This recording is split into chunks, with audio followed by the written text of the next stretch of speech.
All right, now, hand in hand with parallel lines, I'm sure you also remember things about perpendicular lines in the corner plane.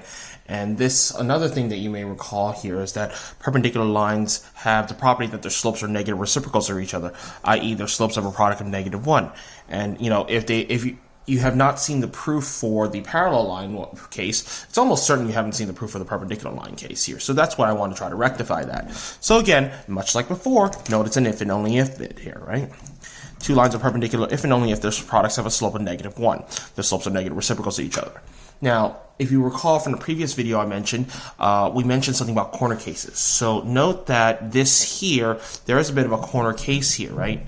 It's possible here that the slopes, we can have a vertical line and a horizontal line. Because a vertical line, the slope is not defined. But note that a vertical line and a horizontal line, by definition, are already perpendicular to one another anyway, so we actually don't have to worry too much about this. So this theorem will actually exclude vertical and horizontal lines, but we know they're already perpendicular here. So just like before, it's an if and only if statement, so I'm going to be proving this in both directions here. So I'm going to show both ways here. So in fact, in this version here, in this way, I'm going to go the forward direction first. Okay? So my forward direction here is I'm going to show, so we're going to be given that two lines are perpendicular. Okay, I want to show the slopes have a product of -1. Okay. All right. Now, if the two lines aren't perpendicular, the two lines aren't horizontal and vertical, we can say pretty safely that one of them is going to have a positive slope and one of them is going to have a negative slope, right? I think you can agree that that's the case here, especially if this is going to be true. Furthermore, if that's the case here, another thing that you may want to consider is that these lines are going to hit the x-axis in some place here, right? I think it's pretty clear to see that, if you have perpendicular lines, at least one line, and neither of them are horizontal nor vertical, this means that none of them will be parallel to the x-axis, which means both of them will hit the x-axis in some place. So let me go ahead and sketch that out here. Okay. So they're going to hit the x-axis like this, all right? So let me go ahead and sketch my two lines. So here's one line like so.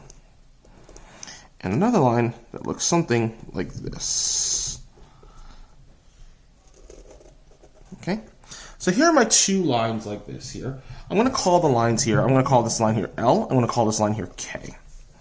So in this situation here, we are given that K is perpendicular to L.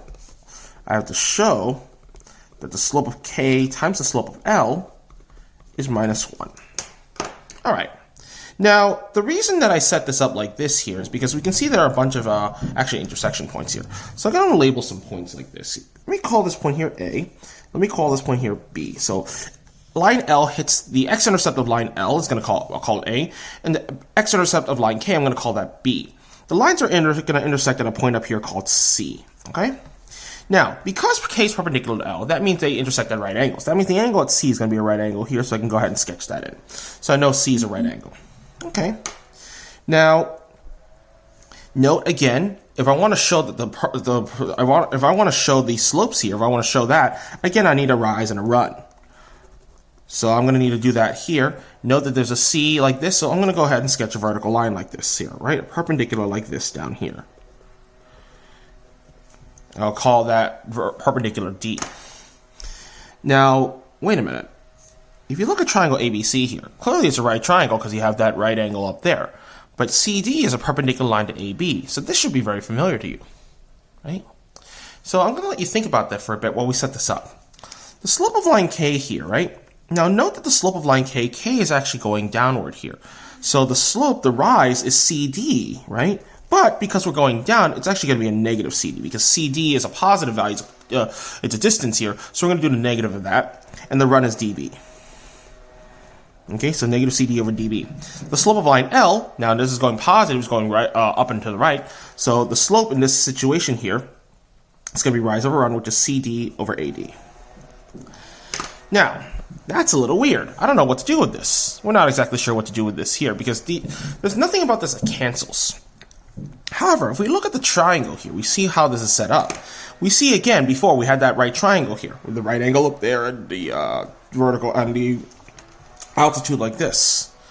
So you may remember this thing called the right triangle altitude theorem, right? This looks very much like the setup for it. So if you recall, CD is an altitude here, and that CD here is the geometric mean of two quantities, of the two pieces of the hypotenuse here. So we know here, we can mention by the right triangle altitude theorem, we know that in this situation here, right, CD is the geometric mean of the two pieces of the hypotenuse, AD and DB. So we know that this is the case here. CD over AD equals DB over CD. Now wait a minute. CD over AD matches here. Since they're equal, I can swap them for each other. So I can write this as negative CD over DB times CD over AD is over here. We know that's equal to DB over CD. And lo and behold, the nice part about this, the CDs drop out, the DBs drop out. The only thing that's left over is really minus 1 over 1 times 1 over 1.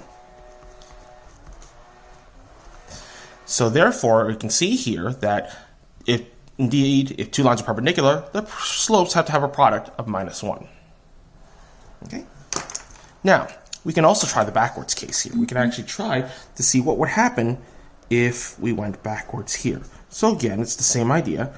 We're going to be given two lines with slope product minus 1. I want to show lines are perpendicular. Now, this is actually a much more difficult proof than the first, but you'll see that it actually functions in much the same way here. So yet again, we'll do the same thing. I'm going to go ahead and take inspiration from what came before, and we're going to go ahead and sketch this out here.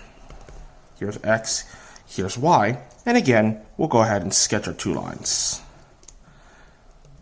Okay.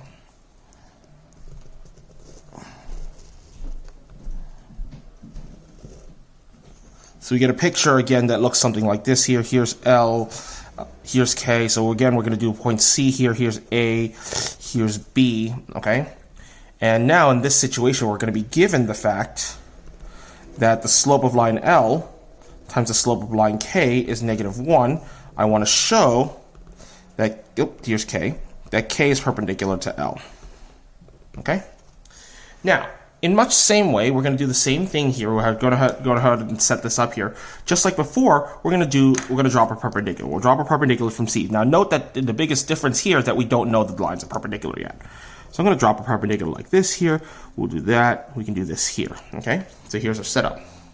Now, again, note that CD is an altitude to AB here. We don't know there's a right triangle, so we can't use the right triangle altitude theorem here.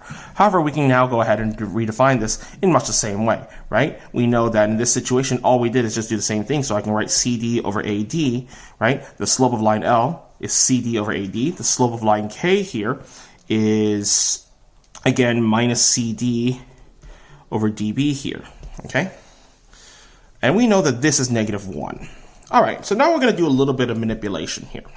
Note that both of these are negative 1. So I can divide both sides by negative 1 pretty easily here. There's a minus 1 here, there's a minus 1 here. So I can divide by negative 1. I can divide this by negative 1 here. These go away, this goes away, this goes away.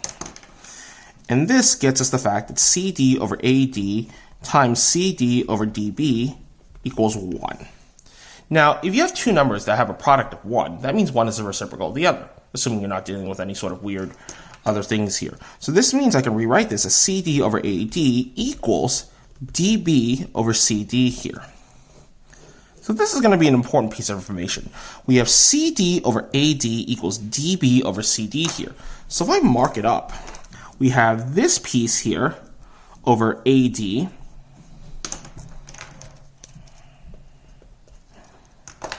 is DB here over CD. Now, note that in this situation here, what we seem to have is these two triangles here appear to be, well, notice how both these triangles are right triangles. Furthermore, notice how we're comparing CD to AD here, the legs of the triangles, and it's the same proportion as the leg of the triangles here, BD to CD here. So what we have is that these two triangles should be similar to one another. In fact, they are. So you can actually use this information here. This will allow you to conclude. So we can conclude that triangle CDA is similar to triangle BDC by SAS similarity here. Notice that in this situation here, we don't have any other angles, but we have this proportion here from what we were given, and that gives us side angle side similarity, which is a really important thing here. Now, we've established the fact that these two triangles are similar. Now, similar triangles, one of the things about similar triangles is that all their angles have to be, corresponding angles have to match, right? So now notice that in this situation here, what's happening is that CDA and BDC here are similar triangles, but BDC is, this triangle ADC sort of flipped to the right. So it's rotated it to the right 90 degrees and enlarged it a little bit. So we can see that this angle here, this green angle, matches this green angle here, right? So these two green angles have to match. Angle CAD and angle BCD actually have to match here. Furthermore, the other two angles here, angle CBD here and ACD, have to match as well. Okay, so notice that we have all this here. Apologies. So notice that we have this here. So as a result, we can see that, wait a minute. If we look at this, if we look at triangle CDB here, we know that there's a right angle here. So we can say that green plus blue is 90 degrees, right? We know that green plus blue here is 90 from this triangle. But wait a minute. Angle ACB is also green plus blue, right? Since it's green plus blue here, therefore that has to sum to 90 degrees, and therefore ACB is a right angle, and thus that means that K is perpendicular to L.